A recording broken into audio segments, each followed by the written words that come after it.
Good morning, नमस्कार। स्वागत है आपका स्टडी IQ यूट्यूब चैनल पर। हमारी चल रही थी रेलवे की सीरीज का आज हमारा डे 130 है। तो डे 1 से ये कारवां अपना नॉन स्टॉप चल रहा है। स्टार्टिंग के 90 डेज में हमने सिलेबस कंप्लीट किया था। अगली 15 क्लासेस के अंदर हमने रिवीजन किया था।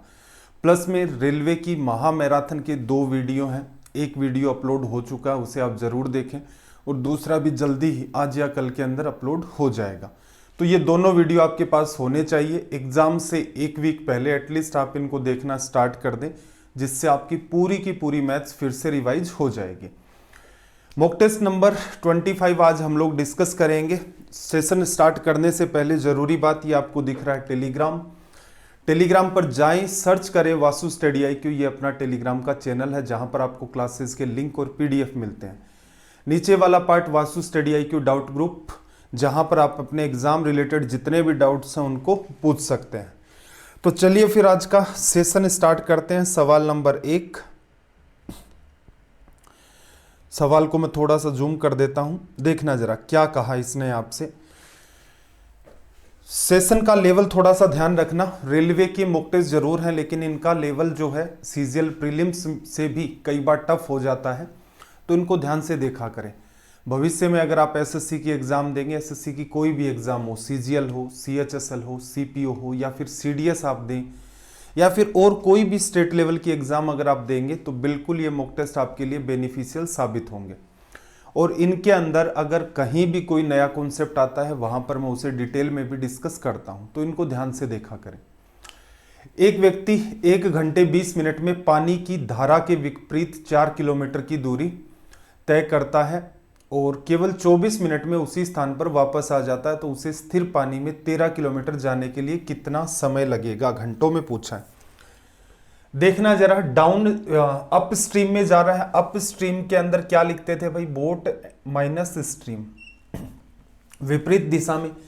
ये आदमी की चाल है, ये आपकी धारा की चाल है। दूरी कितनी भी, स्पीड है, तो स्पीड को क्या लिखोगे? डिस्टेंस 4 किलोमीटर अपोन में टाइम कितना आ गया? 1 घंटे 20 मिनट। 1 + 20/7, 1/3 पार्ट ये हो गया। ऐड करोगे तो क्या आ जाएगा? ये 4/3 लिखा जा सकता है, ये इससे कट गया। बोट और स्ट्रीम की स्पीड का जो डिफरेंस है वो आ गया 3 किलोमीटर/आवर। आगे देखना, यही दूरी वो 24 मिनट में भी कवर करता है, तो इसका मतलब पहले जैसे चल रहा था उसके जस्ट ऑपोजिट अब चलेगा डाउन स्ट्रीम में, मतलब धारा के अनुकूल। दूरी कितनी है? 24 किलोमीटर। समय कितना लिया? 24 मिनट। लेकिन ये किलोमीटर प्रति घंटा में है, ये किलोमीटर में है, ये मिनट है। तो इसमें क्या करो? 60 का डिवीजन कर दो। कर दिया? चलो अब इसे सोल्व कर लेते हैं। 4 से काटा 6 बार, 6 से काटा 10 बार, तो ये आ गई बोट प्लस स्ट्रीम की स्पीड किलोमीटर/आवर में। आप सिर्फ और सिर्फ बोट की स्पीड निकाल लोगे तो क्या करना है? उसके लिए दोनों का एडिशन करोगे। 10 और 3 13 आ जाएगा। इधर 2 बार b आएगा, स्ट्रीम से स्ट्रीम कैंसिल आउट हो गया। सिर्फ बोट की स्पीड क्या आ जाएगी? 13/2 किलोमीटर/आवर। अब क्या कह रहा है कि भाई 13 किलोमीटर की दूरी स्थिर पानी में कितनी टाइम लेगी? टाइम क्या होता है? डिस्टेंस अपोन में स्पीड क्या चल रही है अभी? 13/2। ये इससे कट गया, 2 ऊपर चला गया, तो इसका मतलब इसे लग जाएंगे 2 घंटे। इजी वे में सोल्व हो जाता है सवाल। चलिए भाई अगले सवाल की बात करते हैं। सवाल नंबर 2।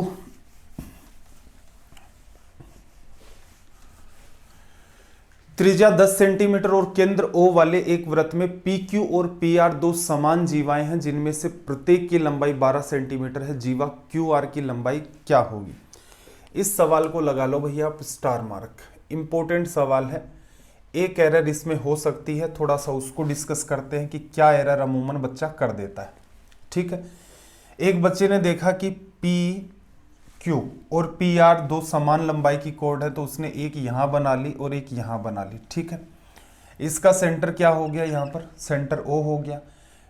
फिर क्या कह रहा है कि प्रत्येक की लंबाई 12 थी, उसने यहां पर इसको लिख दिया। रेडियस आपकी 10 सेंटीमीटर है, इन दोनों की लेंथ आपसे पूछ रहा है। ठीक है, ये एरर हो जाती है। एरर किस चीज की हो जाती है भाई? डायग्राम की एरर हो जाती है। रीजन समझना कैसे।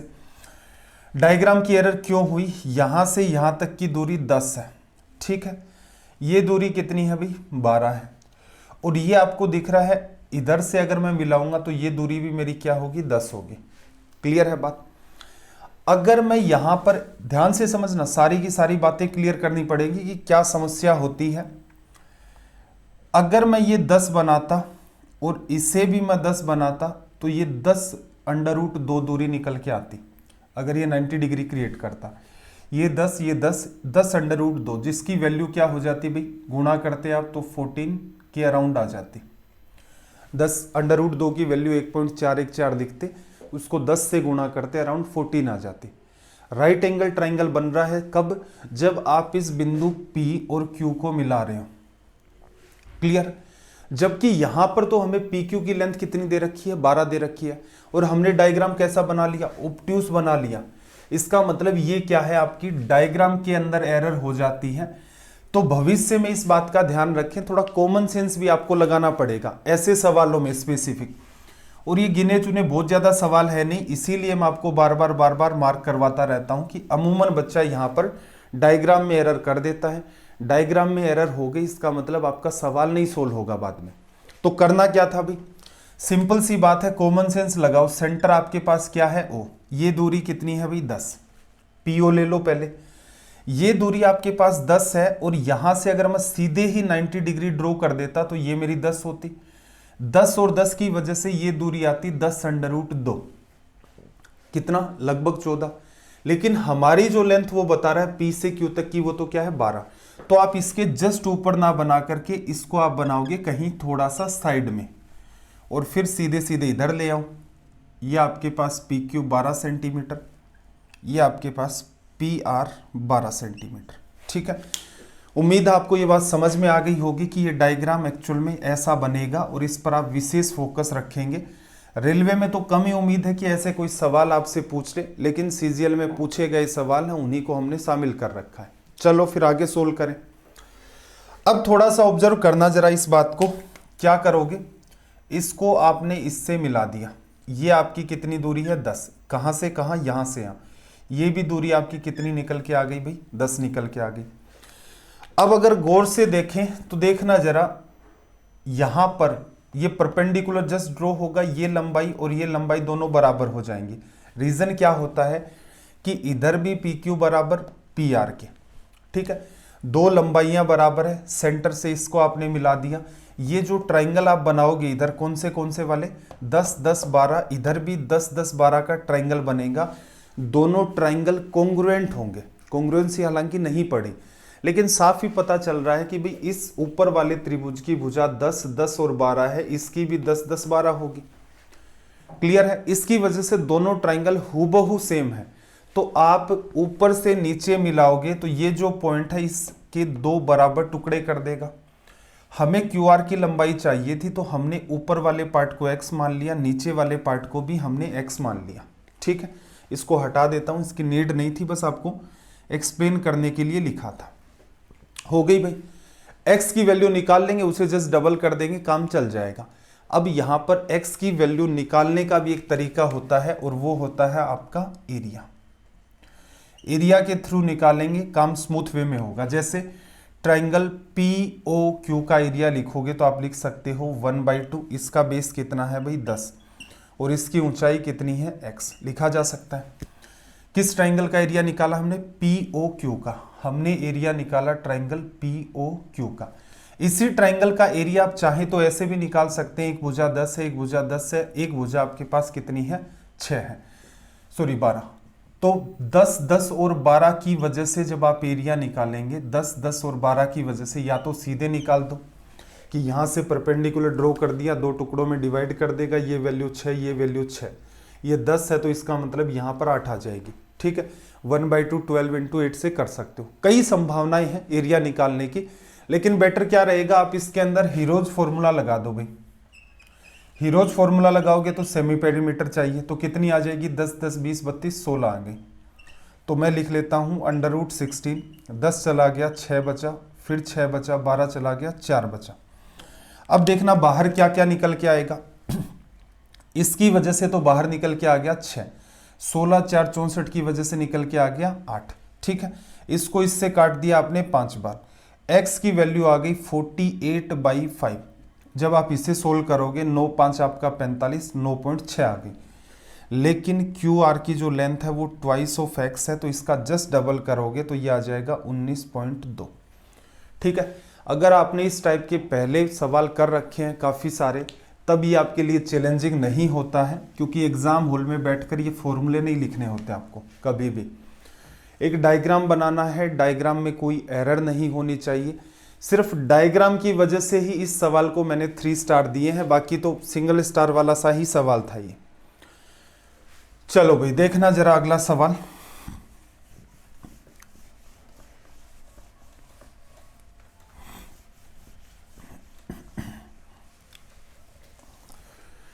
देखो, रुपए x की एक राशि उधार ली गई और इसका 35,280 के 2 बराबर वार्षिक किस्तों में भुगतान किया गया।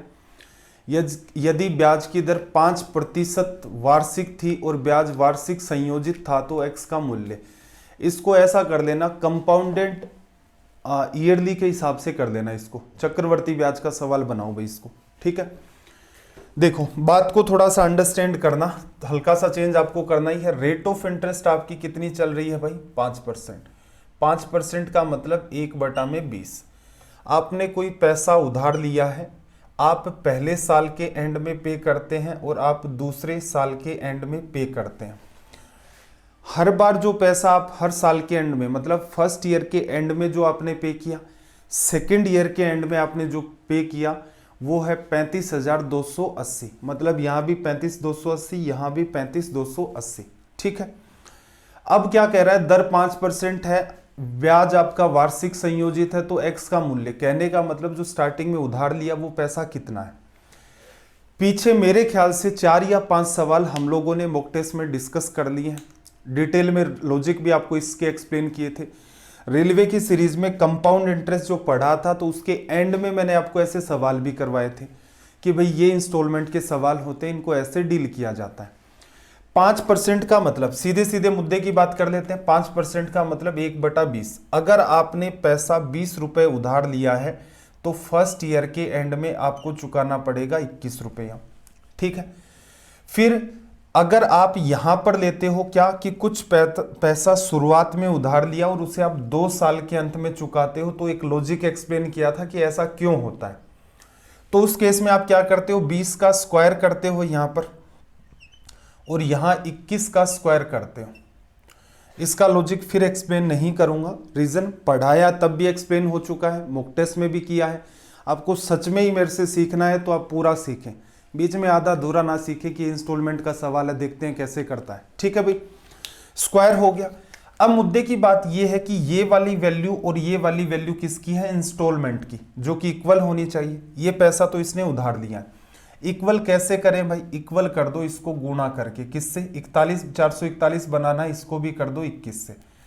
तो इससे फायदा ये हुआ कि आपने जो दोनों की दोनों इंस्टॉलमेंट पे की हैं उनकी वैल्यू 441 हो गई। ठीक है, उधार कितना पैसा लिया फिर? 400 तो आपको यहां दिख रहा है, इसका इधर की तरफ गुणा कर दोगे तो 21 गुणा 2 42, 420 निकल के आ जाएगा। ये पूरा पैसा कितना बनेगा आपका? 420 रुपए। ठीक, अब खेल कितना है? खेल इतना सही है, कंपेयर कर लो। एक इंस्टॉलमेंट की रेट है आपकी कितनी? 441। असल में देखा जाए 35,280। 441 रिप्रेजेंट करता है हर एक इंस्टॉलमेंट को, जो क्या है आपकी 35,280। एक की वैल्यू निकालोगे अपॉन में 441 कर दिया आपने, एक की वैल्यू आ गई। सारा का सारा पैसा जो उसने उधार लिया था 420 यहाँ, 400 यहाँ, तो ये कितना आ जाएगा आपका? 820 रुपए आ गया। इसे करना है सोल्व। अब ये मामला थोड़ा सा बन रहा है चैलेंजिंग। एक तो ये 21 से कट जाएगा, कटेगा 21 21, 441, रिजल्ट परफेक्ट आ रहे हैं, इसका मतलब कटना तय है। यहां से आप काटोगे तो एक बार डिवीजन चला गया 21 का, आपके पास कितना बचा? 14, 142 हो गया। 6 बार डिवीजन करोगे 126, कितना बचा भी? 16। 168 में डिवीजन हो गया आपका 8 बार। फिर से काट लेते हैं, 8 बार सीधा सीधा कट रहा, ये आपका आ गया 80। 0 0 मल्टीप्लाई कर दिया, 8 8 64 और 65। ठीक है, ये आपका रिजल्ट आ गया। कोई मुझसे कहे क्या इस सवाल को सॉर्ट किया जा सकता है, तो बिल्कुल मैं कह सकता हूं कि इसमें जो रेट ऑफ इंटरेस्ट है वो इतनी आसान है कि आप इस सवाल को एग्जाम में ऐसे ही डील कर सकते हैं, बशर्ते आपने ठीक ठीक प्रैक्टिस कर रखी है। कैसे? रेट ऑफ इंटरेस्ट आपकी 5%, मतलब 1/20। 20 रुपए उधार लिया, 1 साल बाद चुकाएगा 21 रुपए, 2 साल बाद चुकाने हैं तो 400 उधार दोगे और 441 रुपए चुकाओगे। दोनों इंस्टॉलमेंट आपको इक्वल करनी है, तो क्या कर दो, ऊपर वाली को 21 से कर दो, नीचे 21 को 20 से करोगे 420। उधार लिया गया टोटल पैसा कितना है, 420 और 400 820।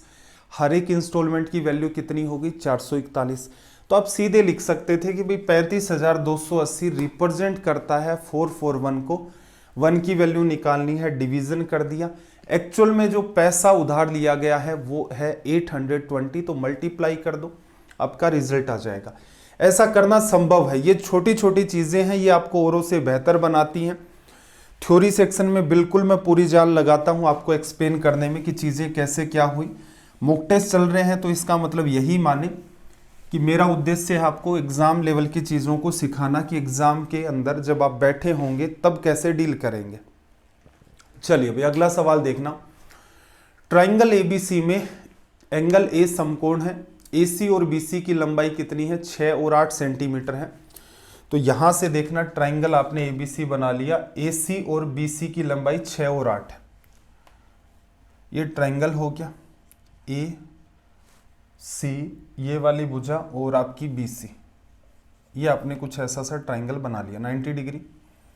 बीसी की वैल्यू 10 हो गई, एसी की वैल्यू आपकी कितनी है, 6। फिर क्या कहा, डी जो है वो ए बी पर इस प्रकार है कि बी डी बराबर 4। बी से डी तक की जो दूरी है वो कितनी है आपकी 4। 6 और 10 की वजह से ये पूरी लेंथ 8 आएगी, तो इसका मतलब ये लेंथ भी क्या होगी आपकी 4 ही होगी। लिखा जा सकता है।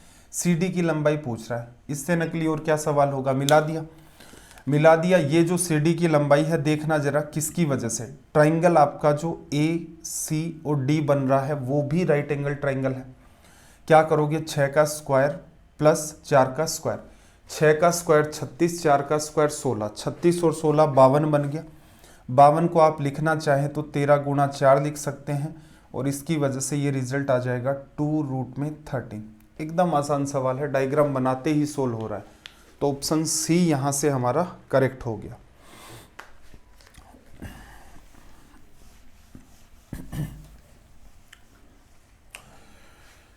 देखो एक सवाल दिया, ए बी से 20% कम है जबकि सी डी से 20% अधिक है। यदि डी ए से 25% कम है तो निम्नलिखित में से कौन सा सही है। बी और सी का रिलेशन दे रखा है, ठीक है। देखो कई सारे डेटा इसने उलझा दिए, 3% वैल्यू दे दी, 4 लोगों का इन्वॉल्वमेंट कर दिया, रिलेशन भी बड़ा अजीबोगरीब पूछ रहा है। तो यहां से क्या कंक्लूजन निकला कि सवाल कैलकुलेटिव होने वाला है। तो या तो आप क्या करो, सीधे सीधे ही चारों लोगों को इन्वॉल्व करो कि इनका रेशियो मिल जाए तो मामला बड़ा ही आसान हो जाएगा, ए बी सी और डी का। देखो ए जो है वो बी से 20% कम है, 20% 1/5 होता है। बी की वैल्यू अगर 5 है तो इससे 1 कम, ये कितना हो गया हमारा 4। सी डी से 20% अधिक है, सी डी से 20% ज्यादा है, तो इसका मतलब डी की वैल्यू अगर 5 है तो सी की वैल्यू कितनी हो जाएगी, 6 हो जाएगी। एक ये बन गया। फिर देखना डी जो है वो ए से 25% कम है, ए से 25% कम है, कहने का मतलब अगर ए की वैल्यू 4 है, ए की वैल्यू 4 है तो इसकी वैल्यू इस केस में कितनी हो जाएगी आपकी 3 हो जाएगी। 25% 1/4 होता है, एक की कमी कर दी। अब 3 चीजें तो आपकी एक लाइन में निकल के आ गई, लेकिन सीन ये रहा कि आपको बी और सी का रिलेशन नहीं मिला। तो इन सब में देखो 3 लोगों के रेशियो तो ये हैं, 2 लोगों के ये हैं, मीडिएटर कौन है यहाँ पर डी, इसको इक्वल कर लो। तो इस पार्ट को मैं मल्टीप्लाई कर रहा हूं किससे, 5 से, और इसको कर रहा हूं 3 से। रीजन क्या था कि बी को डी को सेम करना है, तो 5 गुणा 3 15, 3 गुणा 5 15, जस्टिफाई हो गया। इसका मतलब आप अब चाहें तो सीधे सीधे रेशियो को यूज कर सकते हैं। तो रेशियो को यूज करने के लिए मैंने क्या किया, मैंने लिखा b/c बराबर, क्या किया, b की वैल्यू 5 गुणा 5 25 आ गई, c की वैल्यू 3 गुणा 6 18 आ गई। अब देखो सोल्व कैसे होगा, एक इंपॉर्टेंट बात और निकलेगी, हवा में तीर नहीं मारने। देखना जरा, अगर मैं इस c को इधर भेज दूं, अगर मैं इस c को इधर भेज देता हूं इस साइड में, जब आप इसे सोल्व करेंगे तो 25 में 18 का डिवीजन करेंगे तो b इक्वल्स टू में 1 पॉइंट समथिंग लिखा आएगा और इनटू में उसके क्या आ जाएगा c। ऐसा कोई ऑप्शन दिख रहा है आपको जिसके अंदर 1 पॉइंट समथिंग हो? कोई ऑप्शन नहीं दिख रहा है। तो इसका मतलब खेल क्या करना पड़ेगा आपको? खेल ये करना पड़ेगा कि इस चीज को इधर भेजो, भेज दिया, और इसको इसके नीचे भेजो, भेज दिया, और इक्वल्स टू में ये इसके क्या हो गया c के। अब देखना जरा, यहां पर आप लिख सकते हो c बराबर 25 का डिवीजन 18 में नहीं जा रहा है, पॉइंट लगा दिया, 180 में डिवीजन करोगे 25 4 100 होता है, 25 से 7 आपका 175 होता है। ठीक है, दो ऑप्शन अभी भी जस्टिफाई कर रहे हैं। 175 5 बचा, 50 बना लिया, और ये आपका हो गया रिजल्ट 0.72 इंटू में b इक्वल्स टू में आपका c हो गया 0.72 b इंटू में c। तो आपका ऑप्शन यहां से क्या हो गया, b करेक्ट। ठीक है, ये कुछ ठीक से सवाल है, मतलब इनको उठाने का पर्पज यही है कि बेसिक सवाल बार बार करेंगे तो आप खुद टॉर्चर हो जाएंगे। आप खुद प्रैक्टिस करते हैं, आपके पास जो बुक्स होती हैं उनके अंदर कुछ जनरल सवाल तो मिलते ही मिलते हैं, कोई भी बुक पढ़ लो। ये वो सवाल हैं जिनका नेचर थोड़ा कैलकुलेटिव होता है, बच्चे को एग्जाम में डील करने में हड़बड़ाहट हो जाती है बहुत ज़्यादा। जैसे आपको ये पता नहीं होगा कि इसको ऐसे ही डील करेंगे और ऐसा क्यों किया डील, ऑप्शन की तरफ मूव किया। अदरवाइज क्या होगा, आप सीधे सीधे जो भी बात बन रही है उसी के साथ डील कर लेंगे तो आपका एक्सट्रीम टाइम किल हो जाएगा। तो मेरा पर्पज ये है कि जो एग्जाम ने पूछ रखे हैं, जिन सवालों का नेचर भी कैलकुलेटिव है, एटलीस्ट आप उनके साथ डील तो करें। चलिए भाई, अगला सवाल अपना सवाल नंबर 6।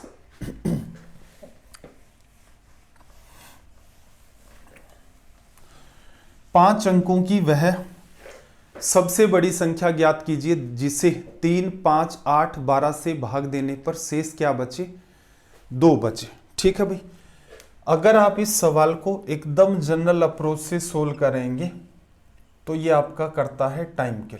ठीक है भाई, ऐसे सवाल हम लोग डील करते थे बाई ऑप्शन से। बाई ऑप्शन बड़ा ही सटीक तरीका है। देखो, डिवीजन करोगे, सबसे इजी मेथड तो क्या है, 5 का चेक करना। 3 में भी थोड़ा तनाव है, क्या करोगे, 3 में आपका डिवीजन करोगे, सबको ऐड किया फिर भाग दिया। 8 के लिए क्या करना है, अंतिम 3 अंकों के अंदर आपको डिवीजन करना है। 12 के लिए क्या करना है, 3 का तो हो ही हो, 4 का भी हो, मतलब लास्ट के 2 डिजिट में भी 4 का डिवीजन जाए। 5 वाले में क्या देखना है कि लास्ट का डिजिट 0 या 5 है, इसका मतलब वो 5 का मल्टीपल है, वहां डिवीजन हो जाएगा। अब देखना जरा, संख्या क्या बताई कि हमेशा 2 शेष बचे। इसका मतलब आपको जितने भी ऑप्शंस दे रखे हैं उनमें से अगर आप 2 कम कर दोगे तो सबका भाग जाएगा। यही तो उसका कहना है कि भाई एक पर्टिकुलर संख्या है जिसमें 2 का, इन सारी की सारी संख्याओं का भाग चला गया, उसमें 2 जोड़ करके रख दो, तो हर बार जब आप डिवीजन करेंगे तो एक पॉइंट तक डिवीजन चला गया और हमेशा रिमाइंडर क्या आएगा, 2। तो इस सवाल में भी क्या करना है, 2 शेष बच रहा है तो 2 को लेस करके देखो कौन सी संख्या होगी। जैसे पहली संख्या में से 2 लेस करोगे तो लास्ट में क्या आएगा, 7। ऑप्शन 2 में 8 है, 8 में से 2 लेस करोगे 6। 3 नंबर ऑप्शन 60 में से 2 लेस करोगे 58। 4 नंबर ऑप्शन 62 में से 2 लेस करोगे 60। तो इसका मतलब क्या हुआ, सिर्फ और सिर्फ एक ही ऑप्शन अपना क्या हुआ, जस्टिफाई। तो ये हो गया आपका रिजल्ट। डिटेल में नहीं सोल्व करना है, डिटेल में भी हालांकि दोनों ही मेथड आपको बताए गए थे पढ़ाते टाइम, फिर भी तनाव नहीं लेना है। सीधे सीधे एक एग्जाम अप्रोच है उसको कि ये क्या, कुछ बच्चे ये कहते हैं सर ऐसा हो गया तो क्या करेंगे, ऐसा हो गया तो क्या करेंगे। सिंपल सा कॉमन सेंस आपको लगाना है। एलिमिनेशन थ्योरी पर हमने खूब काम किया था कि 2-2 ऑप्शन, 3-3 ऑप्शन भी कॉन्ट्राडिक्ट हो रहे थे, फिर भी हम लोगों ने अपने रास्ते बनाए। इसका मतलब ऐसे सवालों में रास्ते बनेंगे। चलिए अब इस क्वेश्चन नंबर आपका 7।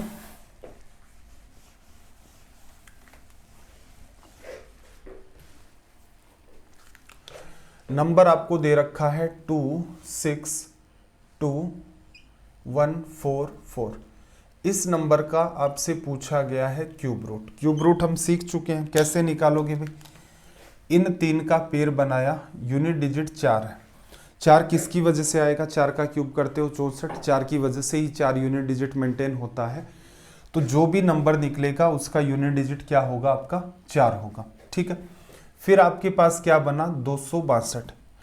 262 यहां पर इसकी वजह से एक संख्या निकल के आती थी, क्या आती थी, वो x। यहां x लिखा जाएगा। x का क्यूब जो है, x एक तो आपकी बड़ी से बड़ी संख्या लेनी है। x का जब आप क्यूब करोगे वो इसे क्रॉस नहीं करना चाहिए। जैसे x की वैल्यू में 7 रख दूं तो x का क्यूब 343 होता है, वो 262 को क्रॉस करके चला गया। x की वैल्यू अगर 6 रखते हैं तो 216 होता है, वो क्रॉस नहीं करता। 5 नहीं रखना है, हालांकि 5 भी इससे छोटा है, लेकिन x क्या है, बड़ी से बड़ी संख्या। तो ये आ गया रिजल्ट। ये वाले सवाल आपको सिखा रखे हैं माइंड में। थोड़ा सा ऑप्शन की तरफ ध्यान देते आप। 4 आ रहा है, इसका मतलब ऑप्शन सी और डी तो आपके हट गए। फिर बचता है 262। क्यूब किसका भाई, 6 का क्यूब 216, 7 का क्यूब, भाई ऑप्शन ही जा रहे हैं, 7 का क्यूब 343। ऑप्शन ए भी खत्म, ऑप्शन बी आपका करेक्ट हो गया। तो ये भी ऐसा सवाल है कि आप थोड़ा सा खुद पर फोकस करने का प्रयास करें, तो लिखने में जो आपका 15-20 सेकंड का टाइम किल हो रहा है उसकी नीड नहीं थी। सवाल विद इन 5 सेकंड आपका सोल्व हो रहा है। देखना भाई, सवाल को थोड़ा सा जूम कर देता हूं मैं, आपको प्रॉपर तरीके से दिख जाए। देखो, एक कक्षा के ए और बी सेक्शनों के छात्रों की कुल संख्या 110 बताई है। सेक्शन ए में छात्रों की संख्या बी की तुलना में 10 अधिक है। एक टेस्ट में ए सेक्शन के छात्रों का औसत स्कोर की तुलना में बी के छात्रों का औसत स्कोर 20% अधिक है। यदि कक्षा में सभी छात्रों का औसत स्कोर 72 है तो ए में छात्रों का औसत स्कोर क्या है। देखना जरा, यहां पर आपसे क्या पूछ रहा है, एक रिलेशन आपको मिल गया ए और बी। ए और बी में पहले तो देखो नंबर ऑफ स्टूडेंट्स का रेशियो क्या दिया उसने। ए में स्टूडेंट्स की संख्या बी की तुलना में 10 अधिक है, तो इसका मतलब टोटल स्टूडेंट 110 है। ए में स्टूडेंट आपके पास क्या है, देखो डिस्ट्रीब्यूशन समझना, 110 है।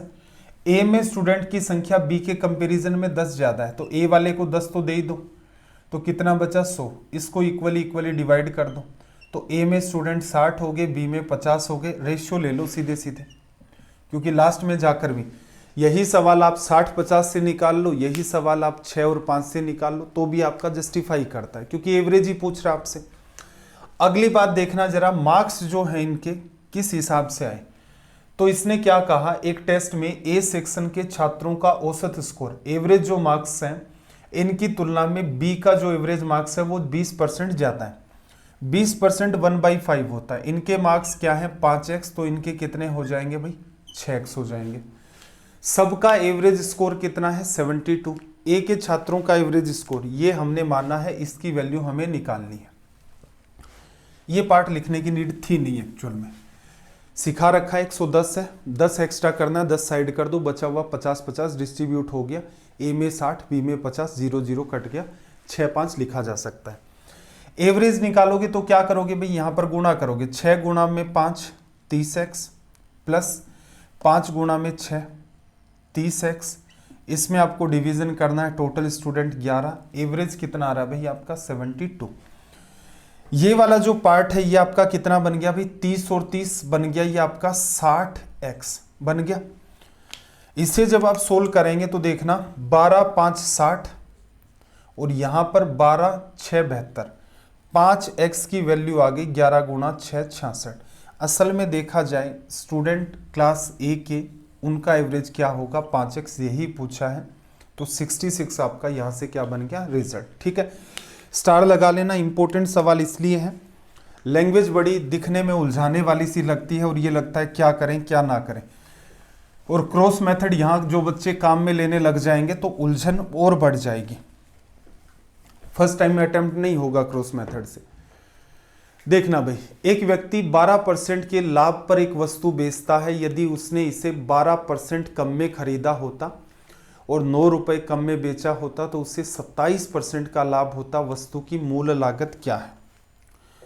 सवाल पर मार लेना भाई 3 स्टार, रीजन समझ में आ जाएगा क्यों। देखो, ये जो क्वेश्चंस होते हैं इनको डील करने का अपना तरीका क्या होता है कि जो आर्टिकल है उसकी ओरिजिनल प्राइस क्या है 100 रुपीज, ये ओरिजिनल है। इसे वो सेल करता है 12% के प्रॉफिट पर, इसका मतलब इसे बेचेगा 112 रुपए में। अगले केस में उसने क्या कहा कि इसे वो 12% कम में खरीदता है, 12% के लाभ पर बेचता है।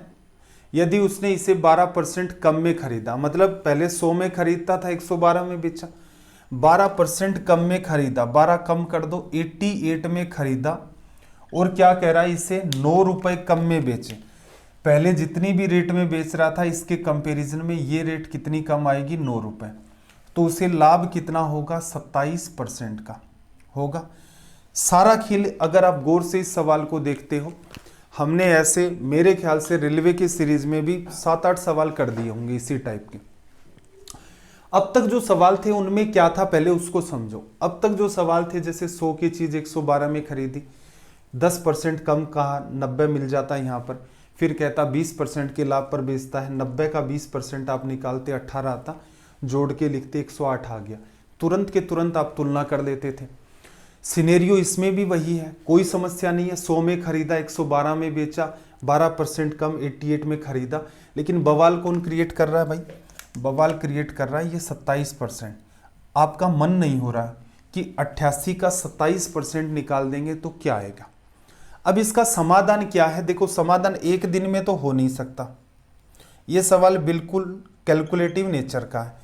88 का 27/100 लिख लो, या तो उससे मामला और उलझ जाएगा। अब थोड़ा सा मेरे साथ कॉमन सेंस लगाना, क्या मैं 27 को ऐसे नहीं पढ़ सकता, 10% प्लस 10% प्लस 7% पढ़ सकते हैं। 88 का 10% निकालोगे तो कितना आएगा भाई, 8.8। 20% निकालोगे तो क्या होगा, 8.8 का जस्ट डबल कर दो, 8 का 16, 0.8 का 1.6, तो इसका मतलब वैल्यू कितनी आ गई, 20% 17.6।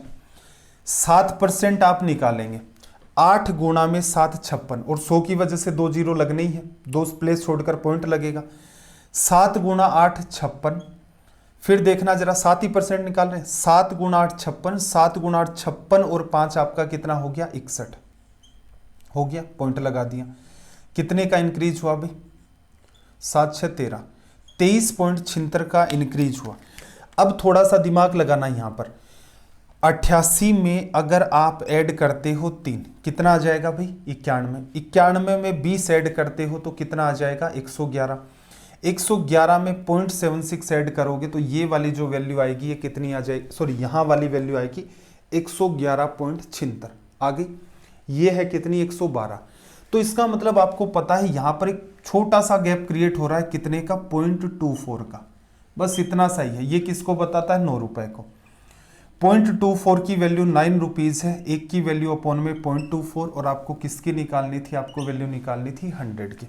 ठीक है भाई, इसे कर दो आप यहाँ से सोल्व, ऊपर नीचे मैं गुणा कर देता हूँ 100 से, तो ये मामला मेरा हट गया पॉइंट की वजह से। 3 से काट दिया आपने 8 24, फिर 4 से काटोगे 25, 2 बचा, 2 से काटोगे 50। ठीक, यहां पर देखना जरा, मल्टीप्लाई करोगे, सही तो चल रहा है ना अपना मामला। 25 गुणा 5 125, 125 को 3 से किया तो कितना आ जाएगा भाई, 375, एक लग गया आपका 0। क्लियर है, तो ये आपका समाधान हो गया। आप इसके ऊपर देखो, धीरे धीरे प्रैक्टिस करनी पड़ती है, तभी जाकर के कमांड आती है। कुछ गिने चुने पार्ट हैं, आपको यहाँ पर ये भी कह दे मेरे हिसाब से कि 27.5% या 27.9% अधिक में बेचा जाता है, बिल्कुल डील किया जा सकता है उस बच्चे के कंपैरिजन में। तो यकीनन जो क्या कर रहा है, 88 को 27 से मल्टीप्लाई कर रहा है, साइड में उसको लिख रहा है, इस टाइप का सीन आपको नहीं क्रिएट करना है। ठीक है, सीधे सीधे तनाव ही नहीं लेना। 10% 8.8, 20% 17.6 लिख दिया, 7 का गुणा करके ऐड कर दो, और फिर अलग से संख्या क्यों बना रहे हो, यहीं पर दिमाग लगाओ। डिफरेंस 0.24 का है जो कि 9 को बता रहा है, सोल्व किया, ओरिजिनल सीपी आपको निकालनी थी, मल्टीप्लाई कर दिया 100 से, हमारा आ गया रिजल्ट। देखना भाई अगला सवाल देखो,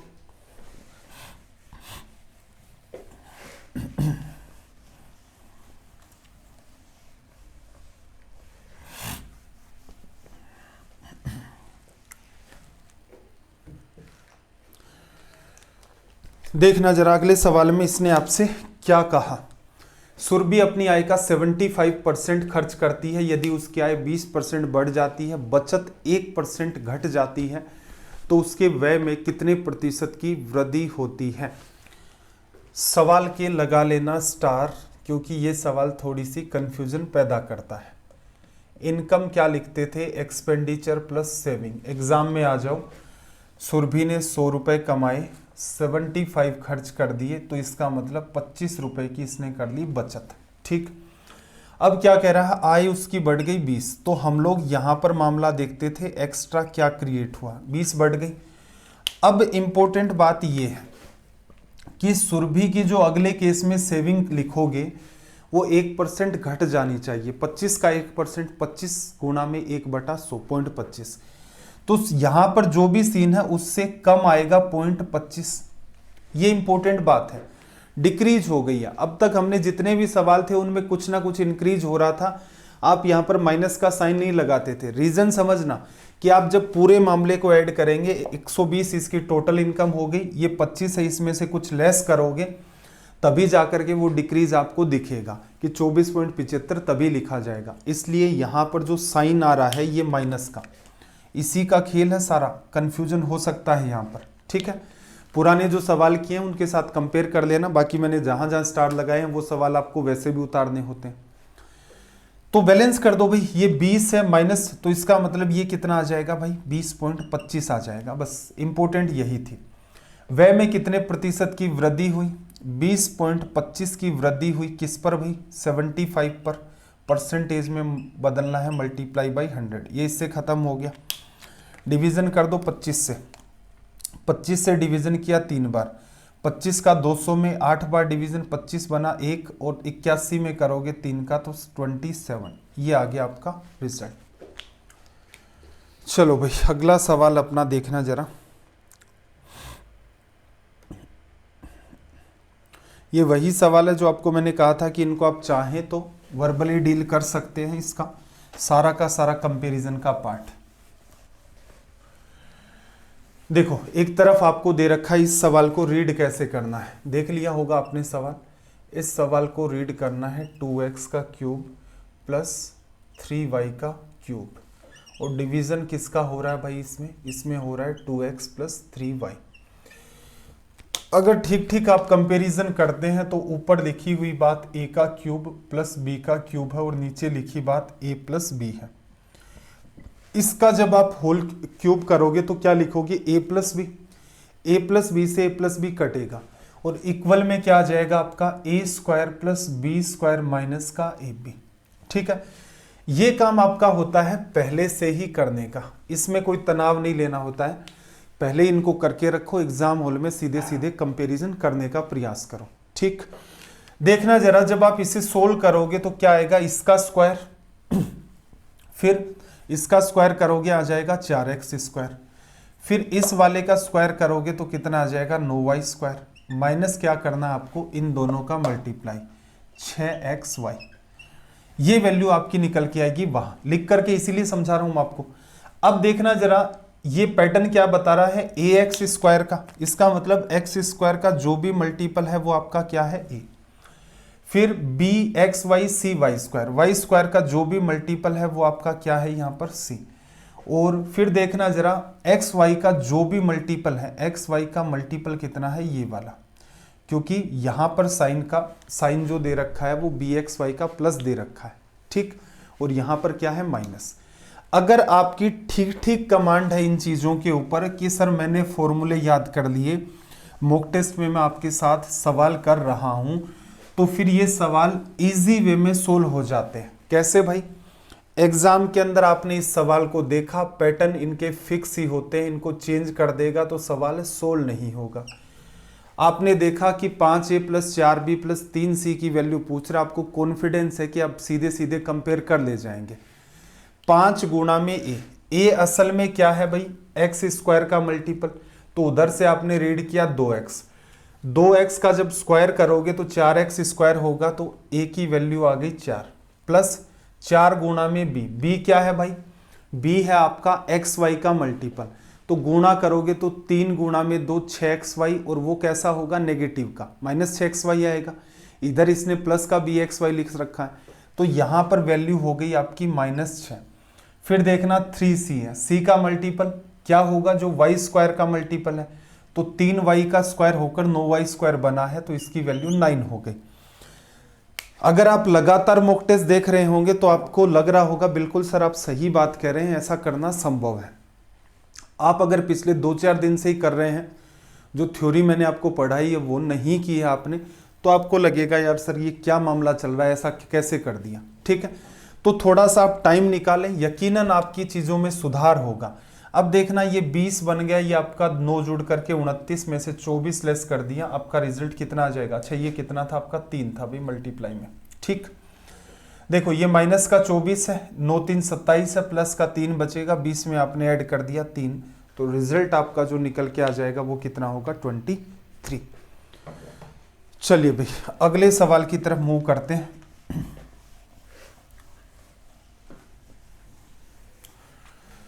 ट्राइंगल एबीसी में ए एम परपेंडिकुलर किसके बताया, बीसी के। ए एन एंगल ए का समद्विभाजक है, एंगल बी की वैल्यू और एंगल सी की वैल्यू दे रखी है, एम एन की वैल्यू आपसे पूछी है। ये आपका एंगल है 55 डिग्री और दूसरे वाला थोड़ा छोटा ही से 35 डिग्री। देखो जब हम लोग एसएससी के लिए ज्योमेट्री पढ़ चुके होंगे तो इस सवाल का समाधान इतना ही होता है, एक एंगल बाइसेक्टर है, एक परपेंडिकुलर है, एंगल 55 और 35 दे दिए, दोनों का अंतर 20 है, उसका हाफ। एसएससी के लिए जब हम लोग थ्योरी पढ़ लेंगे तो ये वाला जो सवाल है ये हमारा माइंड में होना स्टार्ट हो जाएगा। अब ज्योमेट्री हमने पढ़ नहीं रखा तो एक बार के लिए बात को समझो, हवा में बात नहीं करनी है।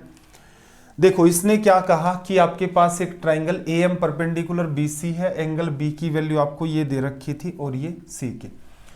देखना एक आपके पास एंगल बाइसेक्टर है, एक आपके पास परपेंडिकुलर है। परपेंडिकुलर और एंगल बाइसेक्टर में से परपेंडिकुलर बड़े एंगल की तरफ जाएगा और एंगल बाइसेक्टर जो होगा वो फिर इसके राइट साइड में या जो छोटा एंगल है उसकी तरफ बनेगा।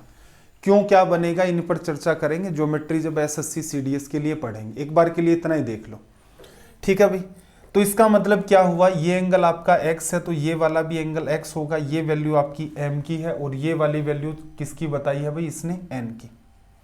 आपसे पूछ रहा है ये एंगल क्या निकलेगा। अब थोड़ा सा ऑब्जर्व करना, 55 और आपका 35 कितना आ गया भाई, 50 30 80 और 90, तो इसका मतलब ये पूरा एंगल 90 बचा, इसके 2 टुकड़े कर दिए तो ये कितना बचा 45। 2 इंटीरियर एंगल का सम तीसरे एक्सटीरियर के बराबर होता है, 40 30 70 और ये आपका कितना 80।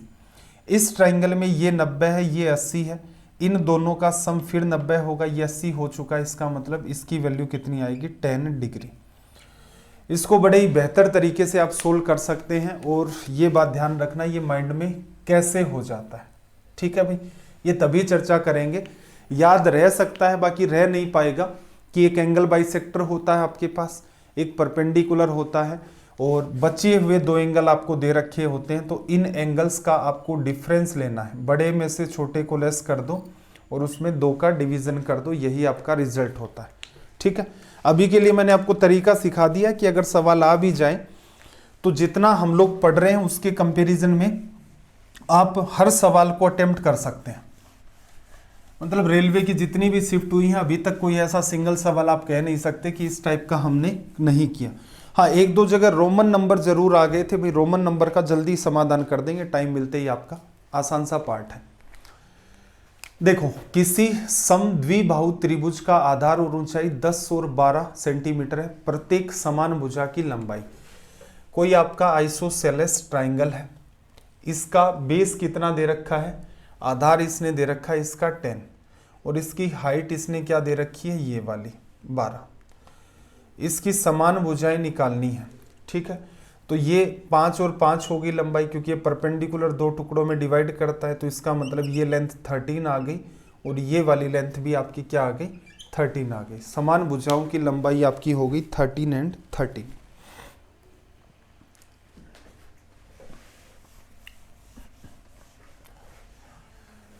देखना क्या कहा नेक्स्ट क्वेश्चन में कि केंद्र O वाले एक वृत्त में PQR बिंदु Q पर एक स्पर्श रेखा है, एक टेंजेंट है PQR पॉइंट Q पर।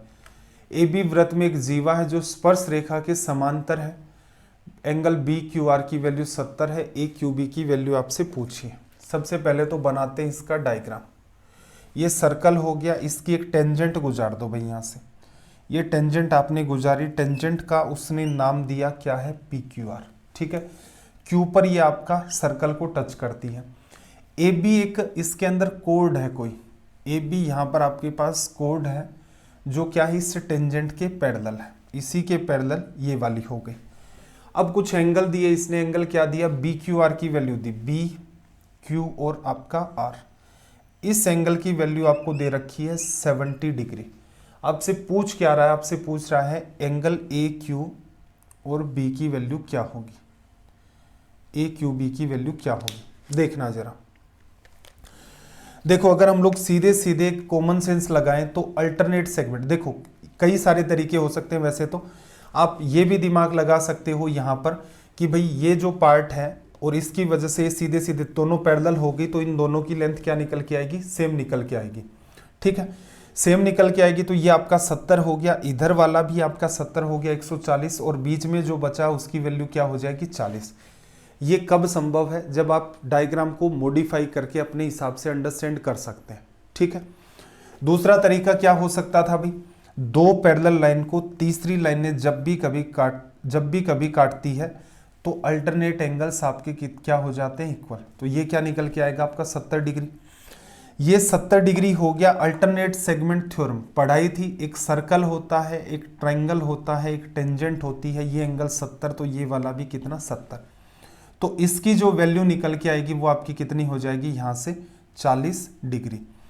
कहीं से भी प्रूफ कर सकते हो, देखो ये 70 है तो इधर भी 70 आ गया अल्टरनेट सेगमेंट थ्योरम की वजह से। तो सिंपल सा काम है, एक बार आपने चीजों को देख लिया कि इस हिसाब से इनको डील किया जा सकता है, मामला बड़ा ही आसान है। और गिनी चुनी एंगल से जुड़ी हुई 5 ही तो प्रॉपर्टी थी अपनी, पांचों जिस बच्चे को आती है और जिस बच्चे ने 40-50 सवाल कर रखे हैं एंगल पर, उसके सवाल कभी गलत होंगे ही नहीं। देखना जरा सवाल नंबर 16, 8100 की एक राशि पर एक सही 1/4 वर्षों के लिए 8% प्रति वर्ष की दर से चक्रवृद्धि ब्याज क्या होगा, जबकि प्रति 5 माह पर संयोजित है। चलो एक एक करके चर्चा करते हैं और 1 रुपए के निकटतम निकालना है। देखो टाइम कितना दिया भाई, 4 और 1 5, 5/4 साल गुणा कर दें 12 से तो कितना आ गया भाई, आपको टाइम दिया है 15 मंथ्स।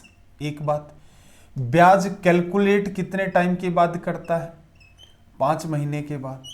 इसका मतलब ब्याज कितनी बार कैलकुलेट होगा भाई, 15 महीनों में 3 बार कैलकुलेट होगा। ओरिजिनल पैसा आपको दे रखा है 8100 रुपए, 8100 रुपए आपको ओरिजिनल पैसा दे दिया।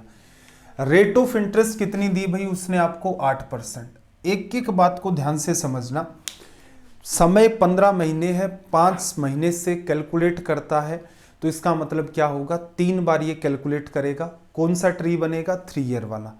3 ईयर वाले में रेट अगर आपकी फिक्स होगी, ट्री नहीं बनानी, सीधे डील कर देंगे। चलो अब मुद्दे की बात करते हैं कि करना क्या है।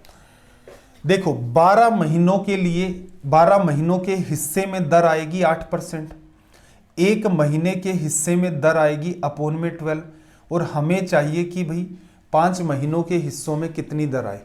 ये सेम वो का वो खेल है कि जब वो क्या कहता था कि रेट ऑफ इंटरेस्ट 10% है लेकिन हाफ ईयरली काउंट करता है, हम लोग तुरंत क्या कह देते थे कि अच्छा टाइम दुगना हो गया है, दर आधी हो गई है। टाइम दुगना नहीं हो रहा था, कैलकुलेट 2 बार कर रहे हैं, 6 महीने के हिस्से में दर आधी आएगी। तो सीन वहां भी वही था कि 12 महीनों के हिस्सों में जो दर आई है वो कितनी आई, 10%। 1 महीने के हिस्से में 10 अपॉन में 12, और फिर 6 महीने के हिस्से में गुणा 6 करते थे, ये कट के 5% देता था।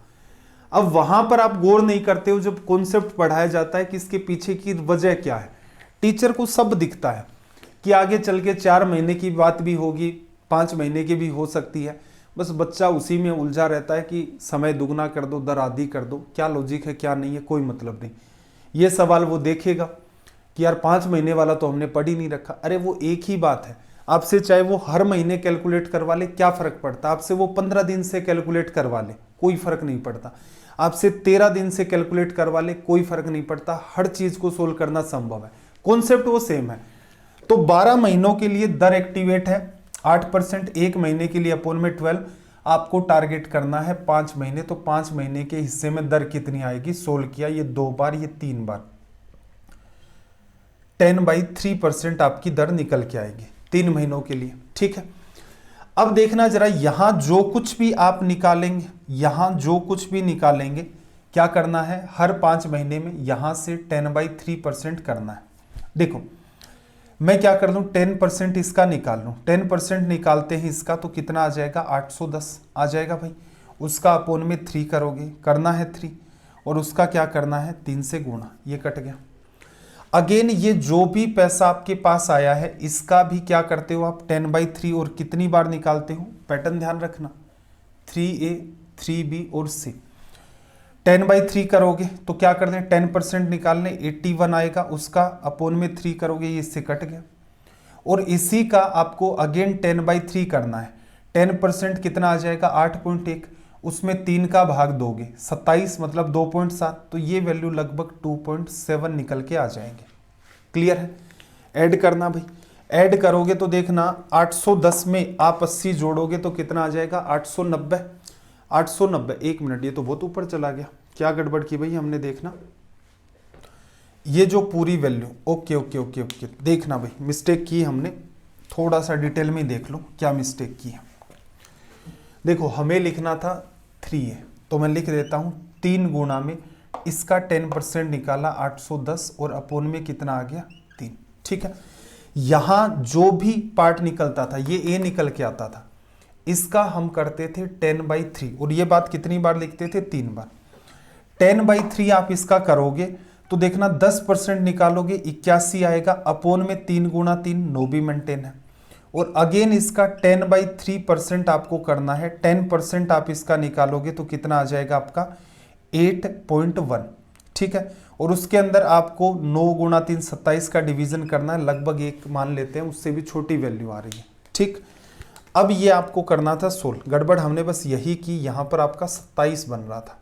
ठीक है, 810 में 27 जोड़ा तो 837, और उसमें एक छोटा मोटा और जोड़ दोगे, या फिर लगभग वैल्यू निकालनी थी, तो आपका बी हो गया आंसर। ठीक, ये आपका निकल के आ गया यहां पर कंक्लूजन।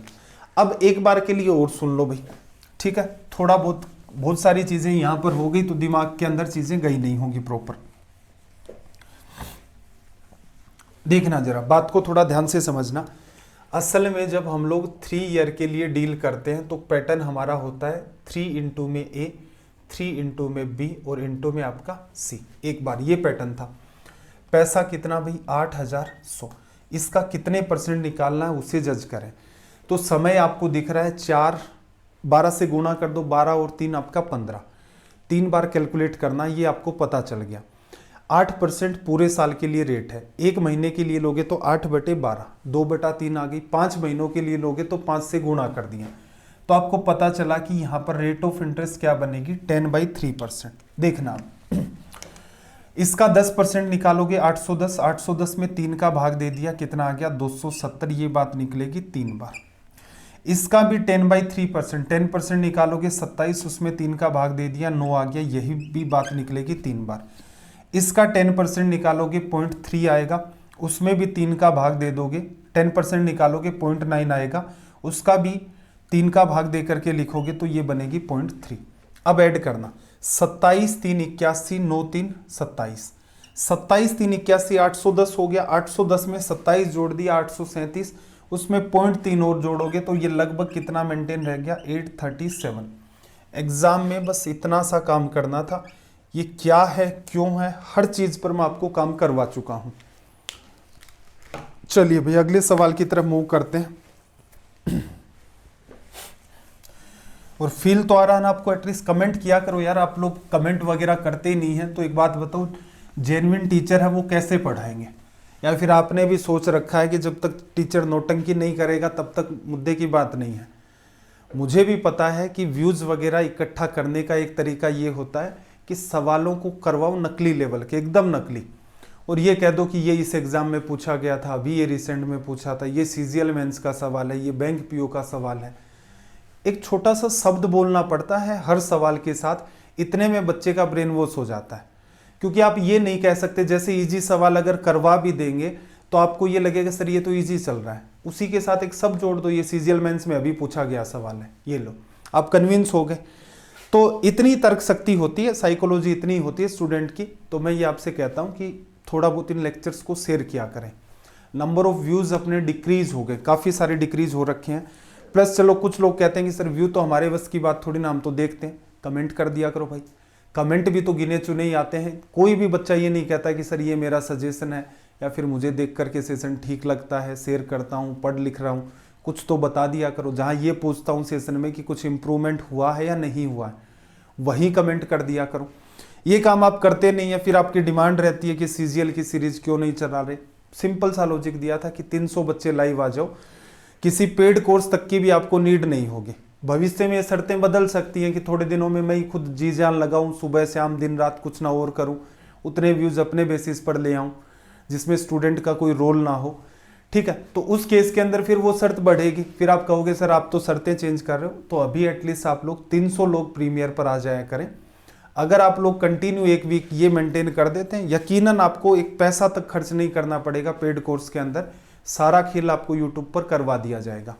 लेकिन एफर्ट चाहिए, हर आदमी को वही है कि आउटकम चाहिए कि इतना कुछ पढ़ा रहे हैं, जेन्युइन कंटेंट पढ़ा रहे हैं, 1 सेकंड का आपका टाइम नहीं किल कर रहे।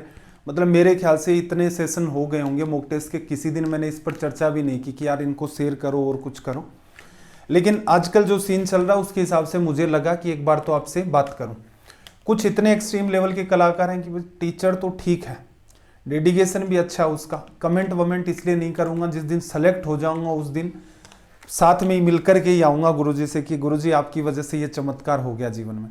देखो वो काम कर लेना, लेकिन अभी के लिए सबसे ज़रूरी बात यह है कि नए बच्चे मुझसे कैसे पढ़ेंगे, तो वो सबसे पहले कमेंट देखते हैं, कमेंट सेक्शन। तो ये काम एटलीस्ट आप किया करें ताकि इन सेशंस का टाइम ड्यूरेशन बढ़ा लें। टाइम ड्यूरेशन बीच बीच में आपने देखा होगा, जैसे ज्योमेट्री हमने पढ़ी थी रेलवे के लिए, तो पौने 2-2 घंटे, 1.5 घंटे, सवा घंटे भी सेशन जा रहे थे। 1 घंटे 20 मिनट का एवरेज भी निकल रहा था। फिर धीरे धीरे कम कर दिया। रीज़न क्या है, मैं चाहे एफर्ट 1 घंटे डालूं, 50 मिनट डालूं, सवा घंटे डालूं, 1.5 घंटे डालूं, वही गिने चुने बच्चे हैं, उन्हीं को देखना है। उन बच्चों को ना तो किसी तीसरे को बताना है। तो ऐसा संभव हो नहीं पाता है। बाकी खैर जितने आपसे वादे किए जाते हैं बिल्कुल पूरे किए जाते हैं। यहाँ पर ऐसा कभी सीन नहीं हुआ है। जनरली आपने ऑब्जर्व किया होगा, हो क्या रहा है, हो ये रहा है कि जैसे रेलवे की वैकेंसीज आई, ये आ गया कि भाई हाँ भाई एग्ज़ाम होगी, तुरंत के तुरंत लोगों ने स्टार्ट किए कि रेलवे का पूरा सिलेबस हम लोग फ्री में करवाएंगे, ये करवाएंगे।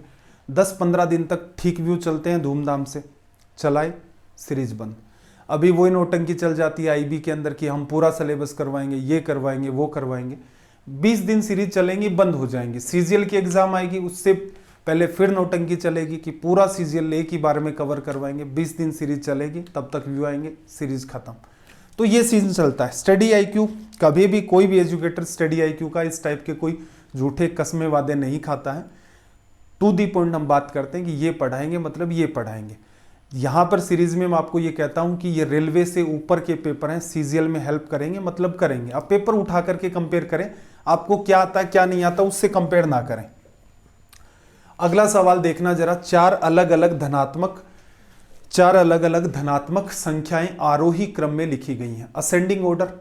सभी चारों संख्याओं के औसत का 1/3 इन संख्याओं में सबसे बड़ी संख्या से 19 कम है। यदि पहली 3 संख्याओं का औसत 12 है तो दी गई संख्याओं में सबसे बड़ी संख्या क्या है। देखो सबका औसत हम क्या मान ले, x मान ले, तो 4 संख्याओं का टोटल कितना हो जाएगा, 4x लिखा जा सकता है। हमने क्या किया है यहाँ पर, 1 मिनट देखना, 1 मिनट देखो। 4 संख्याओं के औसत का 1/3 इन संख्या, हाँ सभी संख्याओं का औसत हमने क्या मान लिया है, x। 4 संख्याओं का टोटल कितना बना भाई, 4x लिख दिया। इन संख्याओं में से सबसे बड़ी संख्या, देखो सभी 4 संख्याओं के औसत का 1/3 इन संख्याओं में सबसे बड़ी संख्या से 19 कम है। चारों संख्याओं का एवरेज x हो गया, उसका 1/3 क्या होगा, x/3। इन संख्याओं में सबसे जो बड़ी संख्या उससे 19 कम है, तो इसका मतलब सबसे बड़ी संख्या आप लिखना चाहोगे तो वो होगी x+3, x/3 प्लस का 19 लिख दिया। ये हमने चौथी संख्या मान ली है। चौथी संख्या के बारे में साफ साफ कहा है कि इन सभी चारों संख्याओं का एवरेज x है, उसका 1/3 करोगे तो 19 का गैप मेंटेन हो रहा है। किस डायरेक्शन में हो रहा है उस हिसाब से हमने इसको लिख दिया। पहली 3 संख्याओं का औसत कितना है 12, तो सबका सम कितना हो गया भाई 36। सोल्व कर लें। 19 और आपका 36, 9 6 15 30 40 कितना आ गया भाई 55 बराबर। ये इधर चला जाएगा, 3 कॉमन है, 4 3 12 में से 1 चला गया 11x, 11 5 55, 5 3 15, ये आ गया x। x की वैल्यू आपसे क्या पूछा है, सबसे बड़ी संख्या 15 डिवाइड बाई 3, 5 में 19 ऐड कर दोगे तो रिजल्ट कितना आ जाएगा भाई आपका 24। नकली सा सवाल था, कोई दम वाली बात नहीं थी।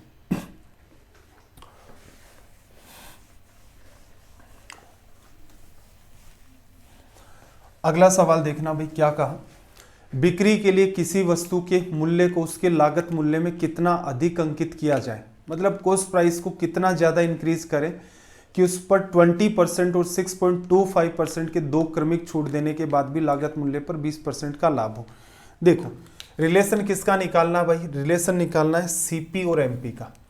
कॉस्ट प्राइस को कितना डिक्रीज करें, तो देखो सीपी और एमपी के बीच रिलेशन कौन क्रिएट करता है, मार्क प्राइस।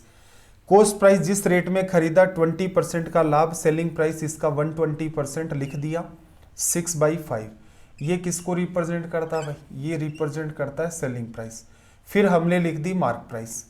मार्क प्राइस से भी तो सेलिंग प्राइस पर आ सकते हैं। दो डिस्काउंट है, 20% का डिस्काउंट, 20% मतलब 1/5, 5 रुपए कीमत है, एक की छूट दे दी, कितने पर जाएगी 4/5 पर, 80% ये होता ना।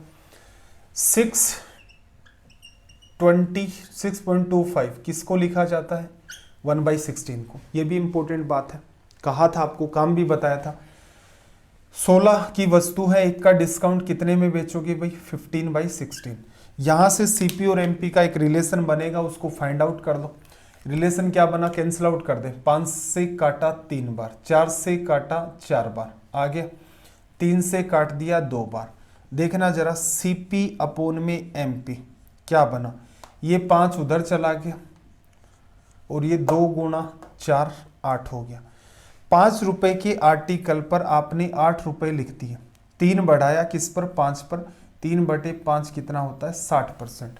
इसका मतलब आपने रेट को जो इंक्रीज किया है वो कितना कर दिया 60%। ठीक है भाई, चलिए फिर ये हो गया अपना रेलवे की सीरीज का आज हमारा day 130 complete. Mock test number 25 हो गया है।